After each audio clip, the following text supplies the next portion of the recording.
जी hello दोस्तों, मैं हूं कमर सीमा। और दोस्तों, जिस तरह के आप देख रहे हैं, मेरे साथ मौजूद हैं साजिद तार साहब। तार साहब, सबसे पहले तो आपके वक्त को बहुत शुक्रिया sir. My pleasure, Chima sir. Thank you so much. तार साहब, आज बात करनी है आपसे कि अमेरिका जहां पे आप बैठे हुए हैं, वहां पे एक तो सुपर ट्यूसडे था और हमने देखा कि ट्रम्प साहब जो हैं वो निकी हेली को बहुत पीछे छोड़ गए हैं। और एक तो ये बताएं कि ट्रम्प के जो कि बड़े पॉपुलर हैं, अमेरिकी सुप्रीम कोर्ट ने भी बल्कि ये कहा है कि ये अवाम की अदालत फैसला करेगी कि उनको रखना है या निकालना है। ये बताएं तार साहब के पाकिस्तान के अंदर और इंडिया के अंदर क्या इम्पैक्ट पड़ सकता है डोनाल्ड ट्रंप के आने का। डोनाल्ड ट्रंप तो इंडिया में आए थे तो वो हुआ था एक बड़ा जश्न उन्होंने मनाया था, स्टेडियम्स में खिताब हुए थे। और पाकिस्तान में कहते हैं कि इमरान खान के साथ उनकी बड़ी अच्छी दोस्ती है। तार साहब, आप कैसे देखते हैं अगर डोनाल्ड ट्रंप जीतते हैं लेकिन बाइडेन साहब भी पॉपुलर हैं तो एजेड, जरा जरा इस पे हमें थोड़ा एनालाइज करके बताएं प्लीज। चीमा साहब, दो चार चीजें बताना चाहूंगा आपको। एक तो बिल्कुल जिस तरह आपने खुद फरमाया है कि सुप्रीम कोर्ट ने फैसला दिया 9-0 के ऊपर, सब ने इत्तेफाक करके इसको कहा कि अवाम जो है वो फैसला करेगी कि इधर Donald, what is Donald Trump. जिस पे मैं हमेशा पहले एक लफ्ज इस्तेमाल करता था कि अनइलेक्टेड रूलिंग एलीट जो थी वो इस बैलेट का फैसला करना चाहती थी डोनाल्ड ट्रंप साहब के खिलाफ। मैं थोड़ा सा उसके पीछे भी बल्कि बैकग्राउंड में बताना चाहूंगा। अमेरिका के अंदर इस वक्त अगर देखा जाए, आप करंट कैबिनेट को देखें तो हैंड पिक्ड है बराक ओबामा साहब की।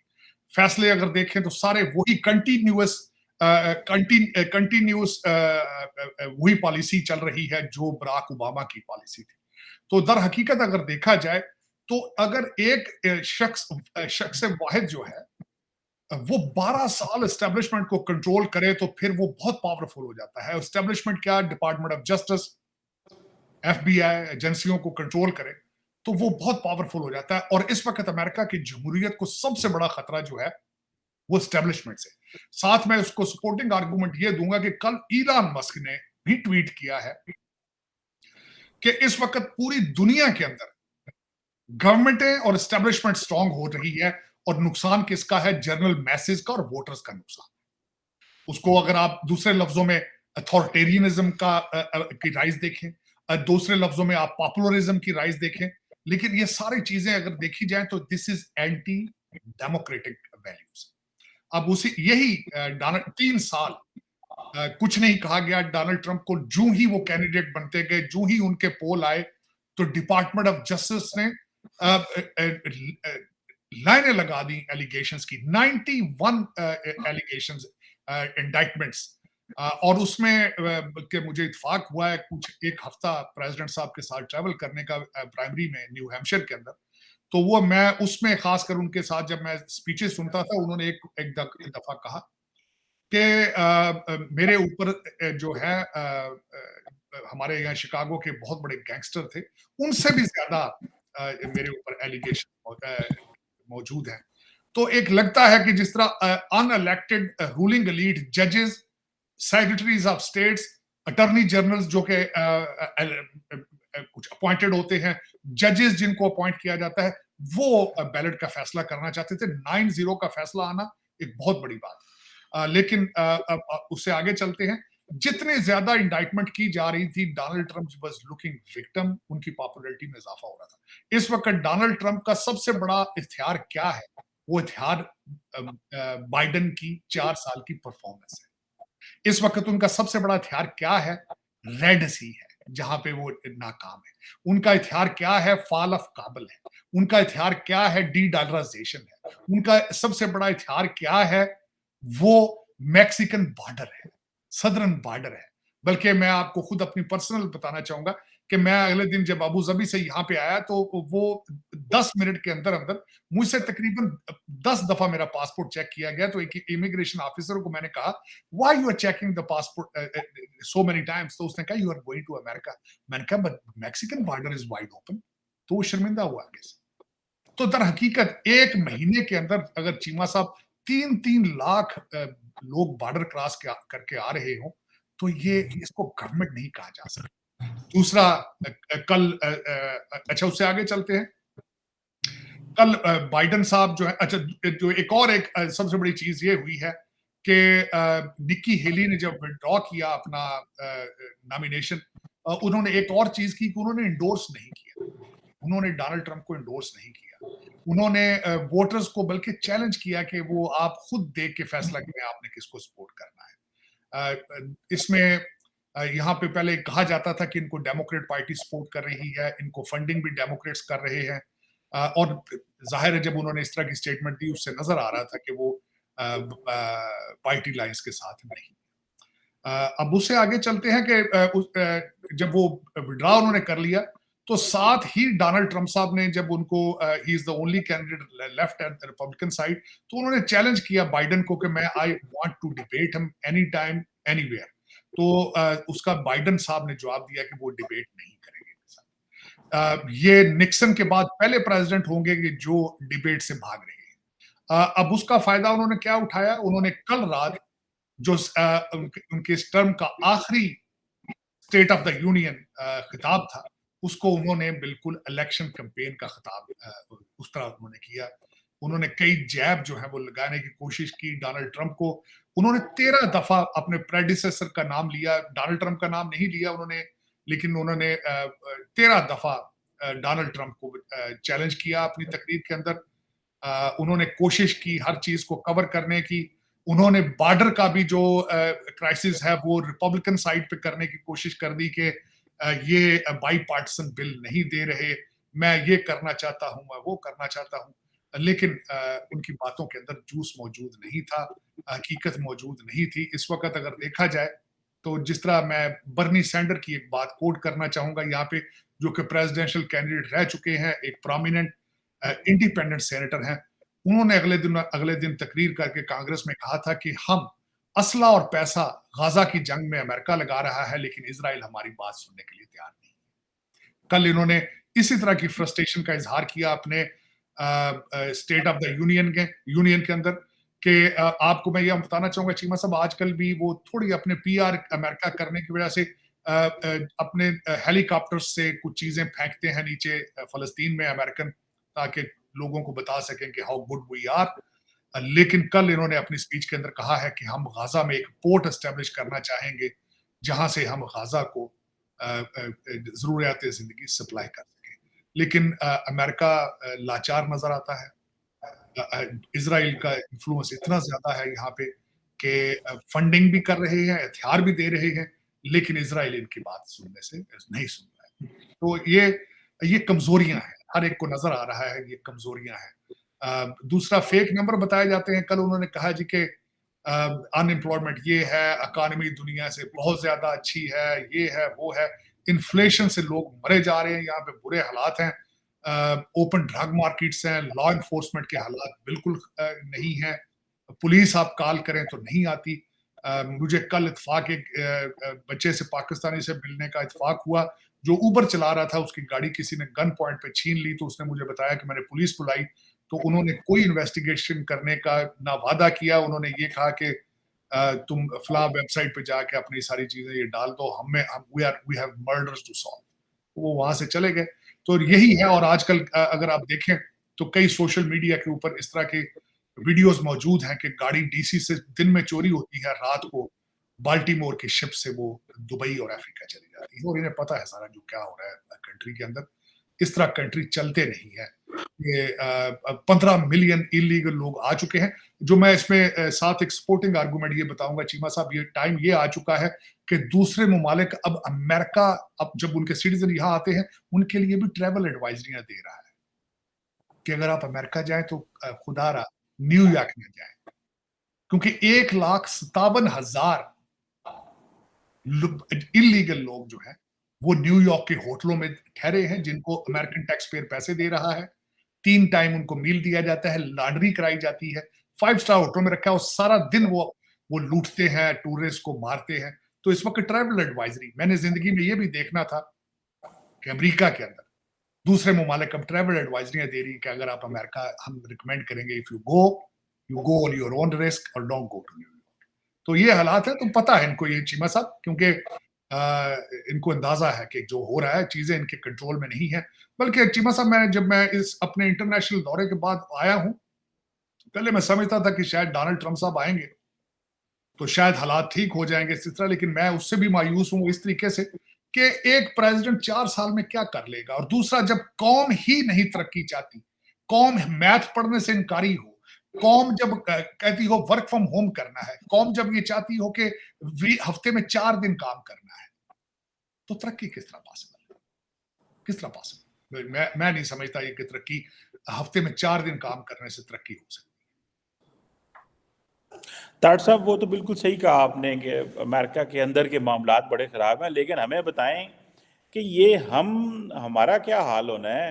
यहाँ पे तो ये साउथ एशिया में नहीं, वो साउथ मैं एशिया में साउथ एशिया में क्या होने वाला है। यहाँ पे इंडिया और इंडिया की तो लॉटरी है, ट्रंप आ जाए या बाइडेन आ जाए, वो तो लुडियां मार देने। नहीं, हमारा चीमा क्या साहब, बनेगा ताड़ मैं साहब? माजरत खाऊं, मैं बल्कि वो आप इब्तदाइये के अंदर हमने जो क्वेश्चन किया था, मैं वो आधा पार्ट उसका छोड़ दिया, मैं भूल गया था कि अगर डोनाल्ड ट्रंप साहब जीतते हैं तो पाकिस्तान का क्या होगा। बिल्कुल इसी के साथ उस हवाले से मैं ये बताना चाहूंगा कुछ चीजें।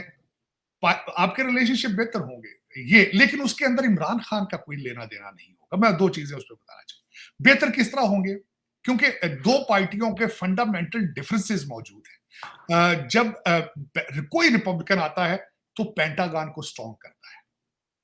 डोनाल्ड ट्रंप साहब की पिछली प्रेसिडेंसी 4 साल का उनका डॉक्ट्रिन क्या था? Achieving peace through strength. Strength क्या है? पेंटागन। बल्कि उन्होंने स्पेस फोर्स बनाई थी डोनाल्ड ट्रंप साहब। तो वो जब आएंगे तो वो पेंटागन अपना डिफेंस का बजट बढ़ाएंगे। जब पेंटागन स्ट्रांग होता है तो फिर आप अपनी फॉरेन पॉलिसी को रिविजिट करते हैं, अपने एलाइज पे तवज्जो देते हैं, अपने एसेट्स को देखते हैं, हमने कहां कहां क्या करना है। मैं उसकी मिसाल छोटी सी देना चाहूंगा। देखें, फॉल ऑफ काबुल का लोग कहते हैं नहीं जी प्लान बड़ा पुराना था, लेकिन प्लान एक जैसा नहीं था। वहां पे जो एयर बेस है बटग्राम एयर बेस, वो डोनाल्ड ट्रंप साहब वहां अपनी प्रेजेंस रखना चाहते थे, उसको अपने कंट्रोल में रखना चाहते थे, अपनी प्रेजेंस चाइना के पास रखना चाहते थे। ये फंडामेंटल डिफरेंस है। दूसरा, वो एयर स्पोर्ट्स आखिर में बंद करना चाहते थे। जो बाइडेन एडमिनिस्ट्रेशन ने सबसे पहले अपनी एयर स्पोर्ट बंद की थी, जिसकी वजह से काबुल फौरन गिर गया, जिसकी वजह से जो अफगान आर्मी थी वो अपने हथियार फेंक के भाग गई थी, क्योंकि एयर सपोर्ट नहीं थी। तो डिफरेंस थे उसमें। ये मैं नहीं कह रहा था कि निकलने का इनका प्लान था, लेकिन निकलने के तरीकाकार के अंदर डिफरेंस था। अब उसमें ये होगा कि जब पेंटागन को स्ट्रॉन्ग किया जाएगा, पाकिस्तान की जियोग्राफिक लोकेशन की वजह से उसके साथ रिलेशनशिप को रिविजिट किया जाएगा, ये होगा। तो उसमें पाकिस्तान के रिलेशनशिप बेहतर होंगे। अब खान साहब के पर्सनल रिलेशनशिप क्या है? कोई नहीं। उसकी वजह ये है, नवाज शरीफ साहब और इमरान खान, डिफरेंस क्या है? कोई डिफरेंस नहीं है। मैं बल्कि उसमें चीमा साहब, मैं दोनों कैंपेन में ऑफिशियल काम करता रहा हूं।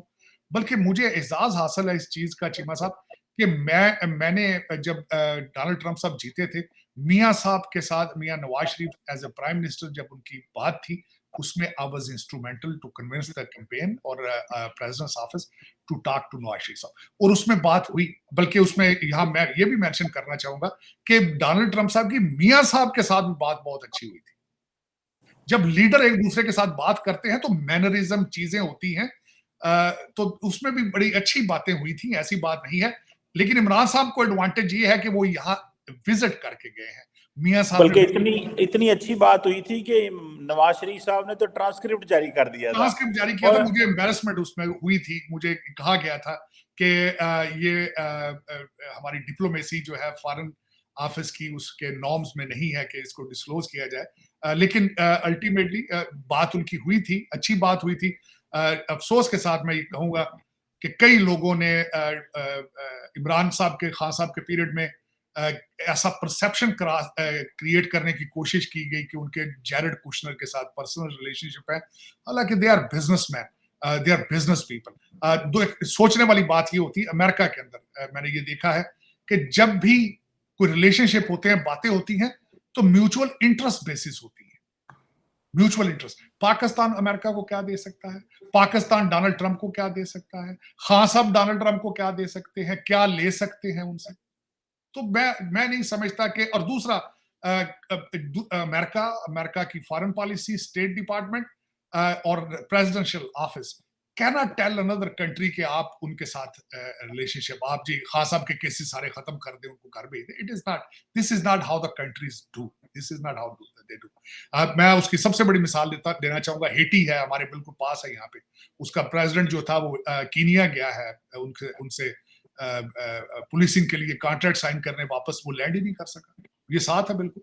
और बल्कि सबसे बड़ी बात ये है कि वो उसकी अपॉइंटमेंट जो है उसमें America was interested in his appointment. जब उसको अपॉइंट किया गया था, वो साथ वो उसको लैंड, वहाँ गैंगस्टर हैं, उन्होंने टेक ओवर कर लिया कंट्री को,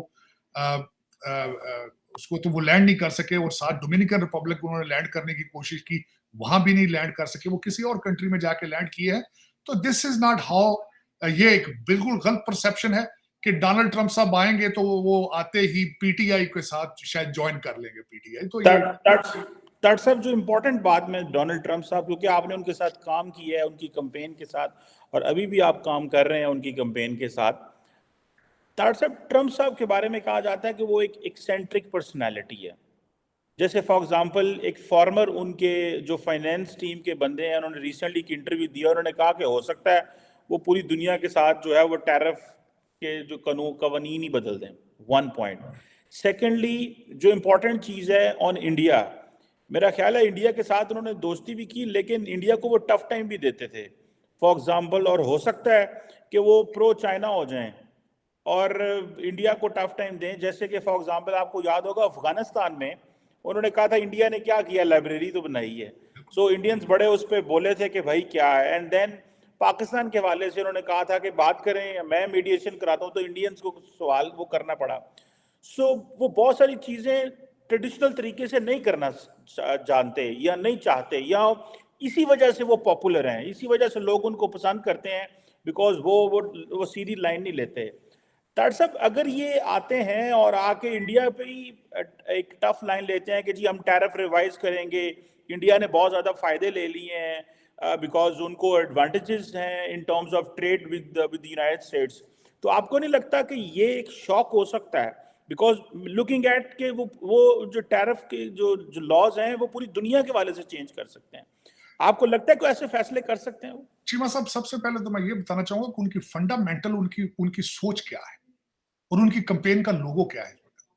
उनकी कंपेन का लोगो ये था, कल बल्कि जो स्टेट स्पीच इन्होंने दी है बाइडेन साहब ने, उसमें भी उन्होंने बार बार मेंशन किया, उनकी कंपेन का नाम है मेकिंग अमेरिका ग्रेट अगेन। और सबसे पहले ये बात है कि पिछली दफा भी जो वो बात करते थे वो कहते थे अमेरिका फर्स्ट। उन्होंने कल रात उन्होंने बात कोट की है कि यूनाइटेड नेटो के हवाले से, कि डोनाल्ड ट्रंप साहब ने पुतिन को ग्रीन सिग्नल दिया है कि do whatever you feel like it. और उसके बाद उन्होंने नेटो को जो कहते थे कि हम तुम्हारी फ्री, हम we will not protect you for free. ये उसके पीछे एक ही चीज है, अमेरिका फर्स्ट। America first. जब अमेरिका फर्स्ट पे जाएंगे तो हर चीज को रिविजिट, चाइना के साथ उनका इशू क्या था, ट्रेड का था, उन्होंने टैरिफ क्यों बढ़ाया था, अमेरिका फर्स्ट के रेफरेंस के साथ। वो अमेरिका के अंदर इंडस्ट्री को वापस लाना चाहते थे। या मुझे अभी याद है कि यहाँ पे एक इंडस्ट्री थी, वो मैक्सिको जाना चाहती थी, अपने प्लांट लगाना चाहते थे। ट्रंप साहब ने कहा था कि तुम जाओ बड़े शौक से, लेकिन मैं तुम पे इतना टैरिफ लगा दूंगा कि तुम मैक्सिको से बना के चीजें अमेरिका के अंदर इंपोर्ट नहीं कर सकते। तो दर हकीकत अमेरिका फर्स्ट करेंगे वो आके दोबारा, मेकिंग अमेरिका ग्रेट अगेन, उसमें नेशनलिस्ट पॉलिसीज वो बनाएंगे, इसमें कोई शक नहीं है। उन्होंने, आपने देखा होगा कि उन्होंने वर्ल्ड हेल्थ ऑर्गेनाइजेशन को चैलेंज कर दिया था। उन्होंने पेरिस जो आपका अकॉर्ड है उससे विड्रॉ कर लिया था चीजें। और वो चाहते थे कि, और नेटो के जो जितने यूरोपियन एलाइज थे वो पैसे देना शुरू हो चुके थे, नेटो के अंदर फंडिंग करना शुरू हो चुके थे। वो अमेरिका फर्स्ट को प्रमोट करेंगे और उसमें वो देखेंगे कि कौन कंट्री जो है वो कैन सर्व अमेरिका बेटर। लेकिन इस पे एक चीज आप भूल सकते हैं चीमा साहब, कि इस वक्त भारत की सबसे बड़ी स्ट्रेंथ जो है वो भारतीय, बल्कि मैं उसको डायस्पोरा अब नहीं कहता, भारतीय टेक्नोक्रेट्स। उसको रिप्लेस किस तरह करेंगे डोनाल्ड ट्रंप साहब? माइक्रोसॉफ्ट और गूगल के सीईओ को किस तरह रिप्लेस करेंगे? वो जो स्ट्रेंथ है सिलिकॉन वैली के अंदर इस वक्त आपकी जो इंडियन बैठे हैं, वो किस तरह रिप्लेस होगी? वो एज है, वो एक ऐसा कार्ड है भारत के पास। रामास्वामी को किस तरह कैबिनेट में, रामास्वामी जो है वो विवेक रामास्वामी अब कैबिनेट में आएंगे, वो उनको किस तरह रिप्लेस करेंगे? ये एक मैं चीज कहता हूं हमेशा, खुदा रहा, मैं आपके मुझे पता है कि मेरे बच्चे पाकिस्तानी लौंडे लपाड़े सारा दिन मेरे खिलाफ बातें करते हैं, क्योंकि मैं उनको हमेशा कहता हूँ इंग्लिश और मैथ पढ़ो, और वो नहीं पढ़ना चाहते, वो जिहाद के चक्कर में रहना चाहते हैं। मैं खुदारा इनसे कहता हूं कि तालीम के बगैर गुजारा नहीं है। भारत का टूल जो सर चढ़ के जादू बोल रहा है, इंडियन इंस्टीट्यूट ऑफ टेक्नोलॉजी बोल रहा है। विवेक रामास्वामी के बारे में पढ़ो। मैंने खुद अपने बच्चों को किताबें ले जाके दी थी विवेक रामास्वामी की, कि किस तरीके से the gentleman is 38 years old, और उनकी उनकी वेल्थ देखो और उनके वालिद की हिस्ट्री देखो। एक रिमार्केबल रिमार्केबल। उसको विवेक रामास्वामी को एज ए हिंदू ना देखो, उसको एज ए देखो कि उसने ग्रो किस तरह किया। भारत को खुदारा हिंदू की नजर से देखना बंद कर दो। उसको टू नेशन थ्योरी पे ना चल, 76 साल हो गए, इसको कोशिश करो बंद करने की। उसकी तरक्की की किताबें पढ़ना शुरू करो। मैं कहता हूं तुमने उसको रिजेक्ट कर दिया, जो किताबें जो टेक्सला के अंदर सारी चीजें हैं, उसकी हिंदू का एक लेबल लगा के तो अपनी आंखें बंद कर लेते हो। हिस्टोरिकल लेंस से देखो, प्राइड फील करो उसके अंदर। जो अर्थशास्त्र है उसको पढ़ने, चीजें देखो कि आसपास क्या है। हर चीज को मजहब का रंग दे के बंद कर देते हो। खुदारा अब सऊदी अरब आंखें खोल रहा है। देखें वो रमजान के अंदर वो मस्जिदों में उन्होंने बंद कर दिया, इफ्तार बंद कर दिया। वहां पे वो देखें वो किस तरीके से कहते हैं कि आफ्टर ऑयल हम क्या किस तरह सर्वाइव करेंगे। दुबई में जाके देखोगे तो वो किस तरह आगे वो तरक्की कर रहे हैं। दुनिया का वाहिद मुल्क है, आप अभी जिहाद पे अड़े हैं, अभी आप टू नेशन थ्योरी से आगे ग्रो ही नहीं कर पा रहे। 76 साल हो गए। अब आप डिवाइड, आपका गुस्सा ही नहीं उतर रहा, आप गुस्से के मोड से नहीं पार आ रहे। आप सारी दुनिया से बाइकाट करके, नफरत करके कितना अरसा ये चलाएंगे आप? कोशिश करें कि you become a workable people. और देखें, अब मैं अफसोस के साथ ये कहूंगा, दूसरे आईएमएफ वाले आ रहे हैं। मैंने कल भी आपको कहा था कि आपके महंगाई का तूफान आएगा आपके कंट्री के अंदर। कोई जुर्रत करके किसी वजह पूछ लें शहबाज शरीफ साहब से, दूसरे लोगों से, कि यार इस पैसे का क्या करोगे? आपके पड़ोस के लोग परेशान हैं। आज भारत अपने रिजर्वेशन का इजहार कर रहा है आईएमएफ के ऊपर, के ये डिफेंस के ऊपर ना लगा दे 6 बिलियन 8 बिलियन, ये आर्मामेंट्स ना उससे खरीद ले, ये दूसरे कंट्रीज को पैसे ना देने शुरू कर दे। परेशान है वो अपने रिजर्व, हालांकि वो कर तो नहीं सकते क्योंकि आईएमएफ के अंदर 17% शेयर अमेरिका के हैं। वो अपनी मनमानी करेंगे। और सुना है कि आपने डील बना लिया कि यूक्रेन को असला आप सप्लाई करेंगे, जिस वजह से आईएमएफ सॉफ्ट हो चुका है आपके साथ। लेकिन खासकर मैं ये बताऊं, 70 बिलियन से ज्यादा लोन है आपका इस वक्त। 70 बिलियन किस तरह वापस करेंगे आप? कोई है स्ट्रेटजी? आप मुझे ये बताएं, नवाज शरीफ साहब या कोई भी इस वक्त जिंदा पाकिस्तानी के पास है कोई इस तरह की पॉलिसी कि वो 70 बिलियन वापस किस तरह करना है? कोई है किसी के पास? तो खुदारा ये जिहाद का मोड छोड़ो। ये इस तरह, ये ना आपके माजी में किसी ने किया है। आपको ये जो आपको लूटने वाले, जिनके सबके बच्चे लंदन पढ़ रहे हैं, आर्टिफिशियल इंटेलिजेंस पढ़ रहे हैं, वो आपको जिहाद की गेम में रखना चाहते हैं। खुदारा अपनी किस्मतों के फैसले खुद करना शुरू करो। मैं बड़ा खुश हूं इस बात पे। एक बात में बड़ा इस वक्त मैं बिल्कुल टोटल ज्यादा मायूस नहीं हूं। उसकी वजह ये है कि लोगों ने जिस तरह मेरे मुर्शद भी कहते हैं कि हमने 9 मई के जो है 8 मई को रिजेक्ट कर दिया है। लोगों ने 9 मई को मेरा जो है उसको उन्होंने बैलेट, लोगों ने वोट डाले हैं। और खुदारा जब पीर साहब समझ के ना पाओ जे ए वोट पा लेंदे हो, अपनी किस्मत के वोट भी खुद डालो, अपने बच्चों के वोट भी खुद डालो।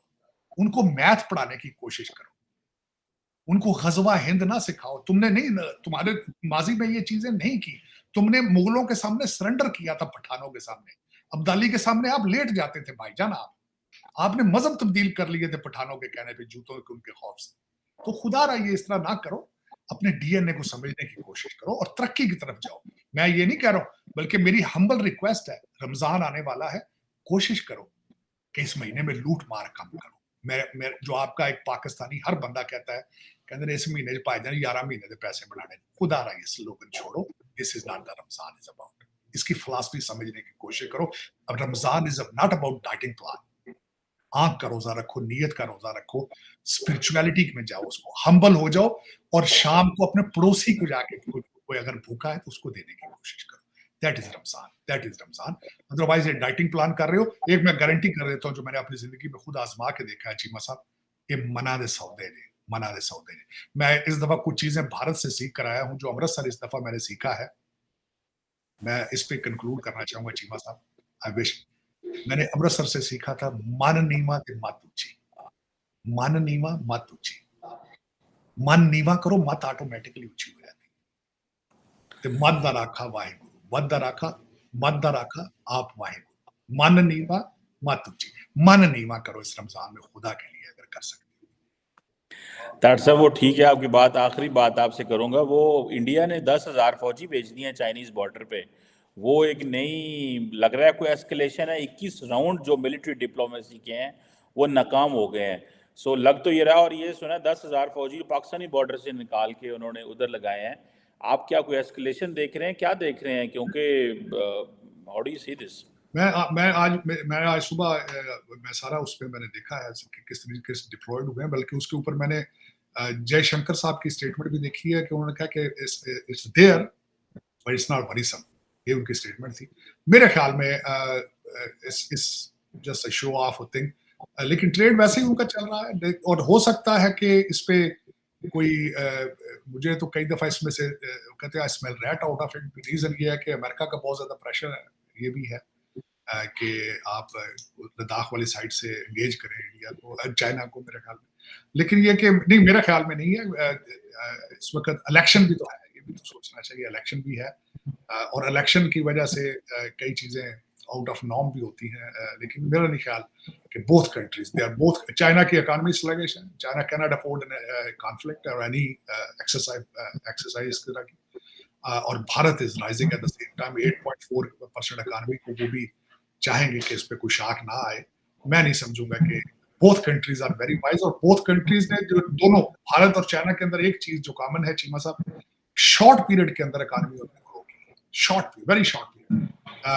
भारत की हिस्ट्री देखी जाए 1990 के बाद से आज तक सारा कुछ हुआ है, और यही चाइना के अंदर भी हालात है। उन्होंने भी तकरीबन 20 से 30 सालों के अंदर इकोनॉमी राइज की है। जिन लोगों ने इस तरह, जिनकी नजर इकोनॉमी पे हो, वो फिर कॉन्फ्लिक्ट्स में नहीं जाते, कॉन्फ्लिक्ट्स में जाने से इकोनॉमी रुक जाती है। तो मेरा नहीं ख्याल कि दोनों कंट्रीज कॉन्फ्लिक्ट की तरफ जाएंगे।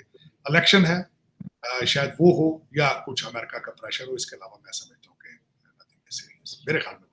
आपको लगता है अमेरिकन प्रेशर है फॉर सेंडिंग दिस सोल्जर्स? देखिए, अमेरिका चाहता था कि भारत जो है वो लद्दाख वाले फ्रंट पे एंगेज करे चाइना को, ताइवान के हवाले से, क्योंकि वो उन्होंने अपने सारे एग्स एक बास्केट में डाले हुए थे इंडिया के साथ, और उसमें उन्होंने रिफ्यूज किया, नहीं एंगेज हुए वो।